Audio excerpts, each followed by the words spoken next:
current events by video. Katulad ninyo ako, marami na sa atin ang bumoto gamit ang kanilang paa. Nilisan na nila ang ating bansa sa kanilang paghahanap ng pagbabago at katahimikan. Tinis nila ang hirap, sinugod ang pangarib sa ibang bansa dahil doon may pag-asa kahit kaunti na dito sa atin ay hindi nila nakikita. Sa ilang sandali, na sarili ko lang ang aking inaalala, pati ako ay napag-isip din. Talaga bang hindi na magbabago ang pamamahala natin dito? Hindi kaya nasa ibang bansa ang katahimikang hinahanap ko? Saan ba nakasulat na kailangan puro pagtitiis ang tadhana ng Pilipino? Ngayon, sa araw na ito, dito magwawakas ang pumumunong manhid sa mga daing ng taong bayan.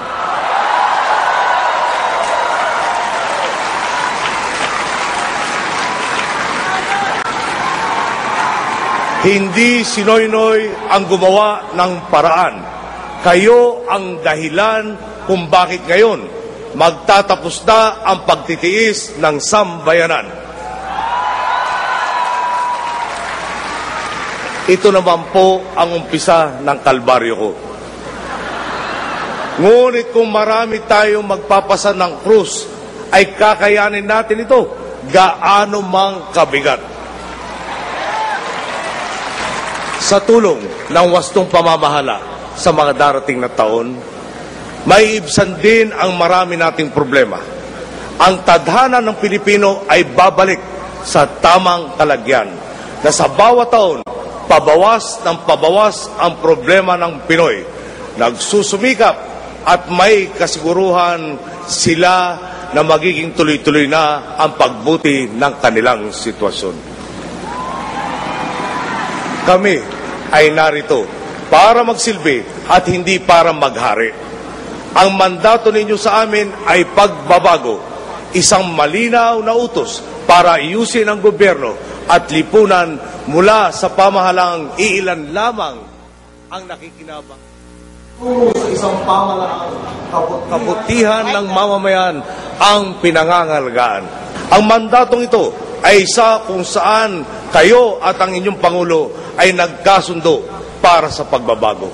Isang paninindigan na ipinangako ko noong kampanya at tinanggap nyo noong araw ng halalan.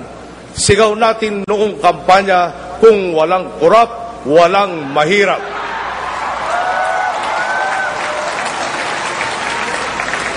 Hindi lamang ito pang slogan o pang poster. Ito ang mga prinsipyong tinatayuan at nagsisilbing batayan ng ating administrasyon.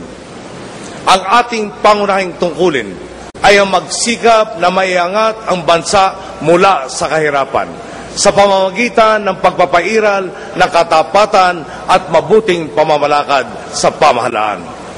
Ang unang hakbang ay ang pagkakaroon ng tuwid at tapat na hanay ng mga pinuno. Magsisimula ito sa akin. Sisikapin kong maging isang mabuting ehemplo.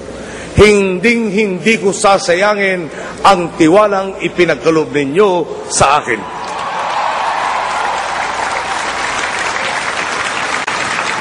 Sisiguraduhin ko na ganito rin ang adhikain ng aking kabinete at ng mga magiging kasama sa ating pamahalaan.